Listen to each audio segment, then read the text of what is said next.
Hello and welcome to a video essay on our favorite TV series. My name is Shusha, along with my other group members, Serena, Kadison, Deborah, and Asyraaf. Without further ado, let's get into it. First up, we have Serena on her favorite TV series. Take it away. Hi, I'm Serena, a girl who knows how boring life can get when you have absolutely nothing to do, no one to talk to, and have like zero hobbies. So one day, this boring girl right here wanted to add a little fun to her life by watching a new sitcom called Friends.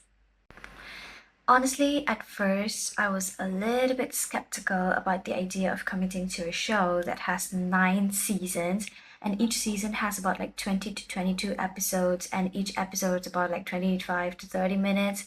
It just felt so long, and my attention span is almost identical to a baby's. So trust me when I say I wasn't ready for it.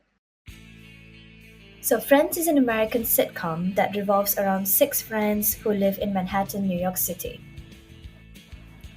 The show starred Jennifer Aniston as Rachel Green, Courtney Cox as Monica Geller, and we have Lisa Kudrow as Phoebe Buffay. And now the guys, we have Matt LeBlanc as Joey Tribbiani, we have Matthew Perry as Chandler Bing, and last but not least, we have David Schwimmer as Ross Geller. This American television sitcom aired on NBC from September 22nd, 1994, and was created by David Crane and Martha Kaufman. I think that this show is great for young adults because of the characters. The characters in the show are simple and relatable. The jokes are absolutely hilarious and so evergreen, which is difficult to find these days. Some dialogues and scenes are iconic that they are often quoted like in jokes and in daily conversations.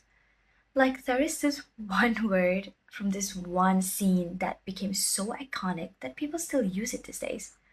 Honestly speaking, I didn't even know what this word meant before I watched this show. All right, okay. Here we go. All right, ready? Yeah. Turn. Okay. Turn. Turn. I don't think we can turn anymore. I just don't think it's gonna fit. Oh yeah, well, come on, up, up, up, up. Yes. Here we go. Pivot. Pivot. Pivot. Pivot. Pivot. Pivot. Shut up. Shut up. Shut up. Oh, you know what did you mean when you said pivot?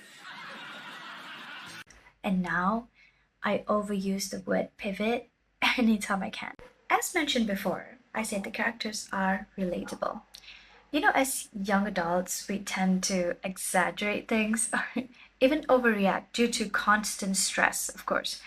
And this is why the next scene that I'm going to show you is my favorite scene from Friends, because this is exactly how I would have reacted if I was in Ross's place. Hi. Hi. What's wrong, buddy? Someone at work ate my sandwich. Well, what did the police say? It's just a sandwich. Just a sandwich?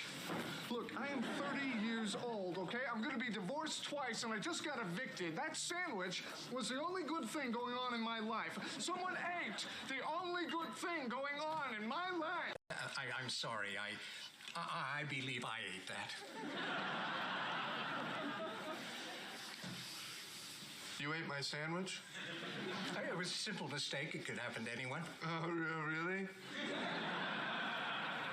Did you confuse it with your own turkey sandwich with a moist maker?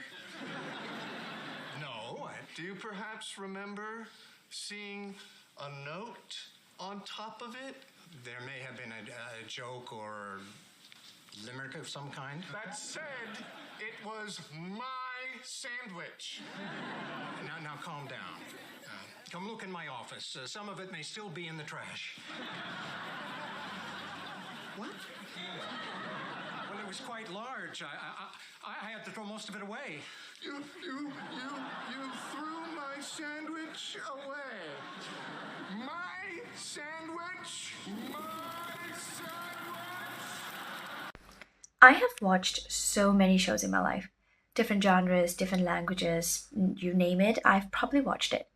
But Friends is different. Friends changed the way I view life.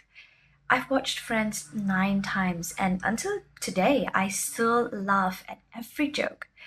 Because Friends just makes me skip reality for a moment and live in a world where it's not perfect, but it is super comforting and warm. If you want that as well, you know what to do. Just watch Friends today on streaming platforms like Netflix and enjoy a lifetime supply of jokes that's gonna live rent free in your mind, like forever. Next up, Kadison on his favorite TV series.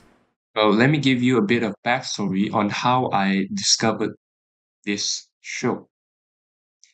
It was back in 2018 that I found out about this series online about sports, specifically volleyball. I was interested in it, and it led me into discovering one of my most favorite shows of all time. よっしゃー行くぜ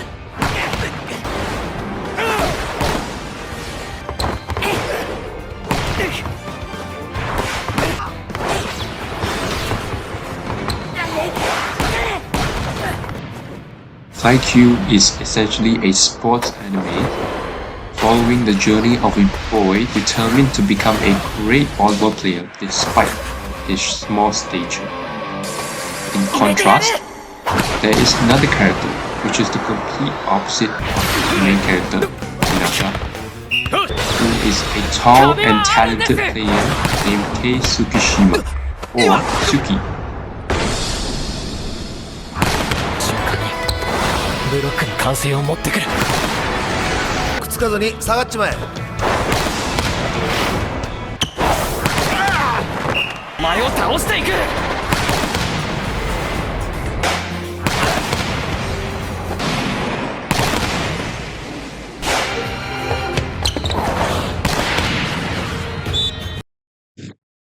However, Suki is not really that passionate about the sport he's playing, whereas Hinata is truly in love with it. This portrays Suki as a kind of antagonist in the beginning of the show, as he constantly makes fun of Hinata about his skills and height. On the surface, he always downplays volleyball as something that he just plays for fun. But under it, when he steps foot on the court, you can see that he actually is serious about the sport. We learn later on that this attitude is shaped by a past disappointment. Throughout the course of the series, Suki is slowly introduced to other important characters, and he discovers the joy of volleyball. One of the most iconic moments of this series is during the match against Shiratorizawa, where Tsukishima's determination and newfound passion shines through. His block against Ushijima is not just a pivotal moment in the game, but also a breakthrough in his personal journey. It's this development that makes Tsukishima's character so compelling 苛立ち and と焦りを relatable. 含んだほころびを待ってたよ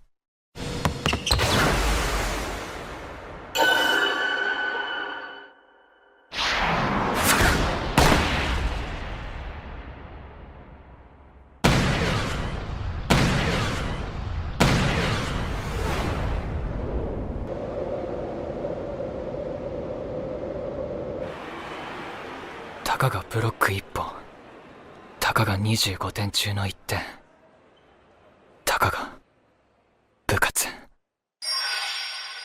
もしもその瞬間が来たらそれがお前がバレエにはまる瞬間だ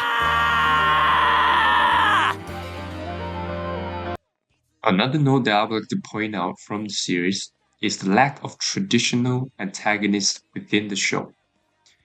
Instead of depicting rival teams as villains, the show portrays them as fellow athletes with their own dreams and struggles. This kind of perspective fosters a sense of respect and admiration amongst competitors.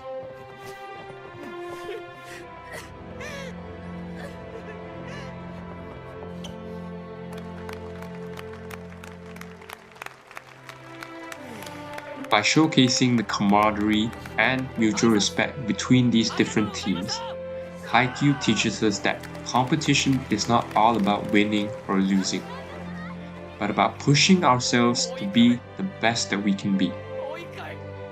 This is a powerful lesson that resonates beyond the volleyball court.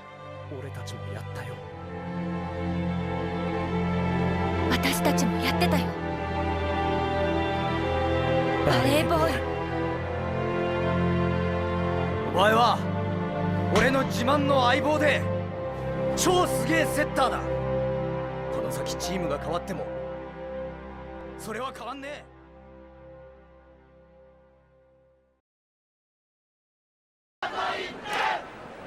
え。いけない。みんなの空気が重い。でもタイムアウトはもう。下を向くんじゃねえ。バレーは常に上を向くスポーツだ。 Finally, Haikyuu is packed with valuable life lessons. Whether it's about teamwork, resilience, or embracing one's weakness, there's something for everyone to take away. Hinata's unwavering enthusiasm, Kageyama's journey to become a better team player, and, of course, Tsukishima's gradual acceptance of his passion. All these stories inspire us to strive for our own goals and become a better version of ourselves. そうよ。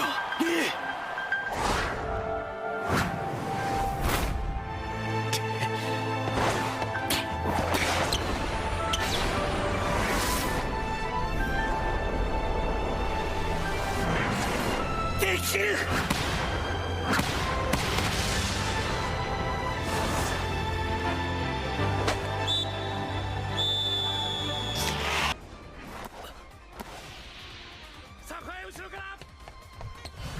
I would highly recommend this series to everyone, no matter if you enjoy sports or you know nothing about volleyball. I'm sure that those that have watched Haikyuu would agree that there is always something that you can take away from this amazing series. That's all for me. Thank you for watching. Coming up next is my favorite TV series. Hope you enjoy. So Netflix's show Arcane was a TV series I had no idea of until I watched it. Never played League of Legends either. Even when I saw the trailer, I wasn't exactly hyped as it looked like a story about a character who just looked like an imitator of Harley Quinn. Later on, my friend, who was a big fan of League of Legends the show is based on, would actually nudge me into watching the show. And after the first 3 episodes, I was left in shock as the credits rolled. Now before I go into the show, if you're looking for something to watch, give Arcane a try. You don't have to know anything about the game, and I mean you don't have to know anything it's based on to enjoy it. Arcane from the get-go doesn't assume you know anything about League of Legends or anything about its world. It goes, you will care about these characters because we're going to make you care about those characters, not because those characters are from a video game. And without other way, let's get into it. Welcome to Piltover, a glorious city celebrating progress and innovation, fueled by the genius minds who push the boundaries of science, arts, and craftsmanship. This is a place anyone would want to live in. It's a steampunk paradise with mechanical blimps, hoverboards, and magical gates. However, sitting just below is the Undercity, the dark, gritty netherworld where gangs rule the streets. Substance abuse is out of control, and its inhabitants are in a daily fight for survival, overlooked and ignored by those prospering above. It feels like the world it's taking place in has existed far before the series starts, and will continue to exist far after the story is finished being told. This is what I immediately felt as soon as the opening shots revealed just where the story is about to take place. Arcane drops you in this completely new world and instantly starts the gears turning. You sense this attention to detail that truly makes it feel like you've been transported into a living, breathing world. You feel the fresh sunlight brush against your skin, basking over Piltover streets. You smell the stench of fresh garbage walking down the alleyways of the Undercity. Both sides have their own rules, their own culture, their own inhabitants. This is a rich world where the story is not just told in, it's lived in. These aren't places built to service the characters we're about to follow. These characters' stories are the results of this world's foundations. We follow various storylines surrounding the people living in this city. a sister duo fighting to survive in the rough life of the Undercity, an ambitious scientist bent on making the world a better place at any cost, a divided city on the verge of war against itself. What we have in Arcane is a character-driven conflict set in a backdrop world full of different elements. Ah, right.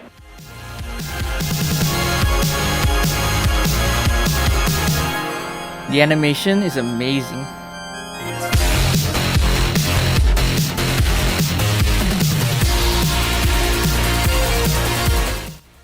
What Riot Games have made here is an absolute masterclass. It is hard enough to write a series with a single interesting story for a single interesting character. But Arcane manages to do that for multiple characters and manages to balance all these people without feeling like anyone was getting too much attention, while weaving all their individual stories into a compelling overarching narrative. Remember when I mentioned that one character that I called an imitator of Harley Quinn? Well, what if I told you that Arcane took that concept and showed you an innocent girl who just wanted to be loved, someone who just wanted to help, to be accepted, but couldn't help but curse everything she touches, to the point where everyone she ever loves eventually dies or abandons her. The more she tries, the more she jinxes her own life and everyone around her, and the further she slips away from the edge of sanity, until eventually the young, innocent girl who just wanted to be loved is no more. And she is just one of the characters we found out the backstory of. Arcane goes that extra mile to really humanize its cast. They don't just feel like characters, they feel like real people. If you're looking to get into Arcane, the show is released into 3 acts, 3 episodes each with 40 minutes apiece. And it all builds up into a climax that is just perfect and left me waiting for a second season, which was announced in November, by the way. I can't recommend Arcane enough. The action is intense but easy to follow, the atmosphere is unmatched, they use a lot of great music in this show which are all really good, and the ending to episode 3 probably being my most favorite episode. So that's it for my part of the video. If this doesn't somehow convince you enough to watch Arcane, I don't know what else will. But if you do want to watch the show, you can watch it on Netflix. And season 2 is also coming up on November, so be sure to watch it. Watch Arcane. Up next, we have Deborah on her favorite TV series. Hello everyone, my name is Deborah Charlene. Today, I am thrilled to take you on a magical journey through one of the most beloved movie franchises of all time, also my favorite TV series, Harry Potter. We'll explore the story, the characters, the making of the movie, and their impact on popular culture. The Harry Potter movie series began as a fantasy novel series of 7 novels, and the first novel was published in 1997, known as Harry Potter and the Sorcerer's Stone. The books then quickly became a global phenomenon, which then led to the creation of the movie series. The Harry Potter movie series consists of 8 movies, which were released between 2001 and 2011. The movies are Harry Potter and the Sorcerer's Stone, Harry Potter and the Chamber of Secrets, Harry Potter and the Prisoner of Azkaban, Harry Potter and the Goblet of Fire, Harry Potter and the Order of the Phoenix, Harry Potter and the Half-Blood Prince, and the last 2 movies were Harry Potter and the Deathly Hallows Part 1 and Part 2. The story follows a young boy named Harry Potter who, on his 11th birthday, discovers that he is a wizard. Did you ever make anything happen? Anything you couldn't explain? You're a wizard, Harry. I'm a what? He attends Hogwarts School of Witchcraft and Wizardry, where he learns about magic and the truth about his parents' death at the hands of the dark wizard Voldemort. Over the course of the series, Harry and his friends Hermione Granger and Ron Weasley Harry! Bloody hell, Harry. That was not funny. face various challenges and grow up in the magical world. One of the key components in the Harry Potter series is its richness and diversity in character. Some of the key characters include Harry Potter, a brave and selfless protagonist, Hermione Granger, an intelligent and kind friend, Ron Weasley, a loyal and humorous companion, Albus Dumbledore, a wise professor. Their greatest weapon is you. Severus Snape, a complex and mysterious professor.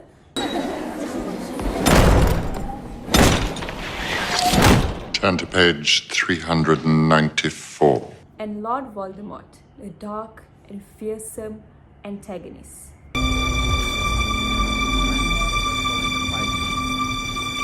Harry? No! Harry Potter. The boy who lived. Come to die.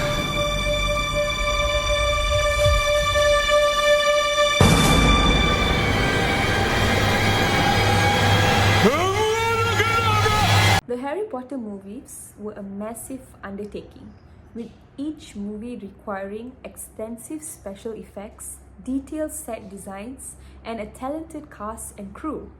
The movies were primarily shot in the UK, with iconic locations such as Scottish Highlands and the Warner Bros. Studio in Leavesden.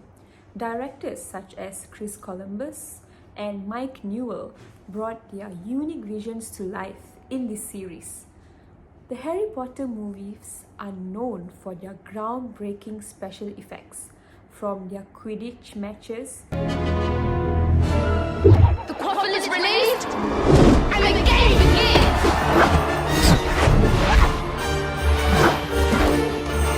to the creation of magical creatures such as Dobby. Given Dobby a sock. What? I didn't. Master has presented Dobby with clothes. Dobby is free. And Buckbeak.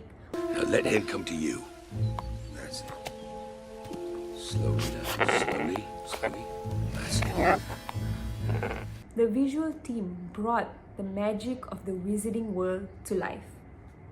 The use of CGI, practical effects, and detailed set designs brought an immersive experience for the audience.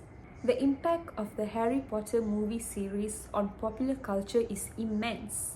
The series has inspired theme park attractions, merchandise, and a spin-off franchise known as Fantastic Beasts. It has also left a lasting legacy on the film industry, setting new standards for fantasy filmmaking and launching the careers of many young actors. Beyond the magic and adventure, Harry Potter explores important themes such as friendship, courage, love, the battle between good and evil. It teaches us valuable lessons about resilience, the power of choices, and the power of love and loyalty. In conclusion, the Harry Potter movie series is not just a collection of movies. It is a cultural phenomenon that has touched the hearts of millions around the world.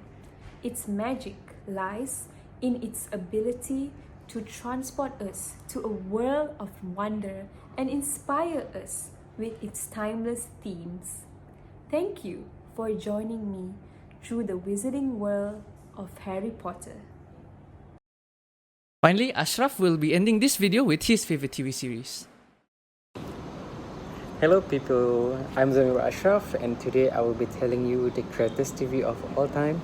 Well, at least for me, The Vampire Diaries. The Vampire Diaries has been my all-time favorite.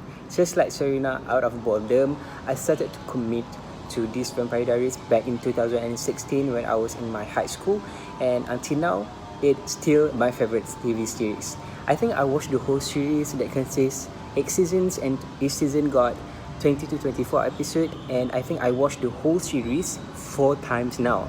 And honestly, I will watch it over and over again. I even made people around me, including my loved one, to watch it, and they love it. The Vampire Diaries taught me many lessons through its compelling characters and their experience, intriguing plotlines, and also the exploration of universal themes, whether you are drawn to the allure of vampire or the thrill of mystery, or the complexity of human forms, TVD offers it all to you, making it a beloved and timeless television classic for me. Let's just stick to these three characters that I've mentioned earlier, which is Damon Salvatore, Stephen Salvatore, and also Elena Gilbert. So Damon Salvatore here has taught me that Damon and Elena have taught me that there's always a chance for a change, because Damon Salvatore as a character who initially reveled in his dark side, often engaging in harmful action like killing and also manipulation, and despite his troubled past, Elena Gilbert here consistently believed in his potential for redemption, and through her unwavering support and encouragement, the show emphasized that no matter how dark one past may be, there is always a hope for change and growth. This theme resonates with me by illustrating the power of forgiveness, self-discovery, and the belief that people can evolve beyond their mistake. And I think a good lesson to be learned. Next character, Stephen Salvatore. What he taught me is that Stephen Salvatore really make use of the quote, "When life gives you lemon, make a lemonade." Because why? In this story, Stephen's transformation into a vampire was not by his choice. He was forcibly turned by Catherine Pierce, and initially reluctant and struggling with this new identity as a vampire, Stephen eventually found purpose in using his enhanced ability to protect his loved one and turning a difficult situation into an opportunity to defend them. And I think what portrays by Stephen Salvatore is really inspiring, because you need to make use of everything that come in your life, and you are not give a choice to give up, you know. Lastly, the Vampire Diaries have taught me that when you allow fear to control your actions, it's actually bring you nothing but despair. Because in this situation, it shows by Catherine Pierce, who I mentioned earlier, look exactly the same as Elena Gilbert, and if you want to find out why, you have to watch it for yourself. And this character, Catherine Pierce, led this one character to dictate his life, and I think that by allowing people to dictate your action, how you live your life, it actually can lead to missed opportunity for growth and personal fulfillment and genuine connection. Instead, I think that by confronting your fears empowers you to overcome obstacles and shape your own destinies. Personally, the Vampire Diary have taught me that tough time can lead to personal growth. It encourages embarrassing change, confronting fears, and showing kindness and selflessness in relationship. By learning from the character's experience, we can improve our life by becoming stronger, more caring, and better at handling challenges. And I think the Vampire Diaries really reminds me that my decisions shapes my future. By using the lessons from the Stephen Salvatore, Damon, and also Elena, I can make a positive impact on myself and those around me, just like the characters do for the viewers. I think that is all for me. Once again, I beg you guys to watch Vampire Diaries and give it a chance. I promise you, you won't regret it. Bye. The end of the video. We hope you enjoyed it. Till next time, peace.